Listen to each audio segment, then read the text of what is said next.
வாழ்வாதாரத்துக்காக போராடும் தூய்மை பணியாளர்களை மேயரும் ஆணையரும் ஏளனமாக கருதி பேச்சுவார்த்தை நடத்தவில்லை என குற்றம் சாட்டியுள்ள புரட்சி பாரதம் கட்சித் தலைவர் பூவை ஜெகன்மூர்த்தி, தேர்தல் வாக்குறுதிப்படி தூய்மை பணியாளர்களை முதலமைச்சர் மு.க.ஸ்டாலின் ஏன் நிரந்தரப்படுத்தவில்லை என வினா எழுப்பியுள்ளார்.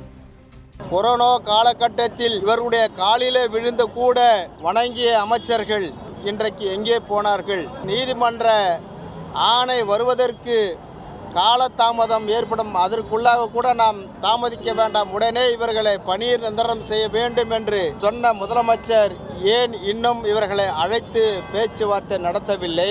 குறைந்தபட்ச மேயரும் ஆணையரும் கூட அழைத்து பேசவில்லை என்று சொன்னால் இவர்களை கொச்சைப்படுத்துவதும் இவர்களை அவமானப்படுத்துவதும், இவர்களை பச்சையாக சொல்ல வேண்டும் என்று சொன்னால் குப்பையை அள்ளுகிறவர்களுக்கு நாம் அவ்வளவு முக்கியத்துவம் தர வேண்டுமா என்று குப்பையாகவே நினைக்கின்ற இவர்களை நாம் என்ன செய்வது என்றுதான் வேதனையோடு இன்றைக்கு இந்த போராட்ட களத்தில் இருக்கின்றார்கள். இந்த போராட்டம் வெற்றி அடைய வேண்டும் என்று புரட்சி பாரதம் இன்றைக்கு அவர்களை சந்தித்து அவர்களுக்கு ஆறுதல் சொல்லி நாங்கள் இந்த போராட்டத்தை ஆதரவு தருகிறோம் என்று இங்கே நாங்கள் சொல்லியிருக்கின்றோம்.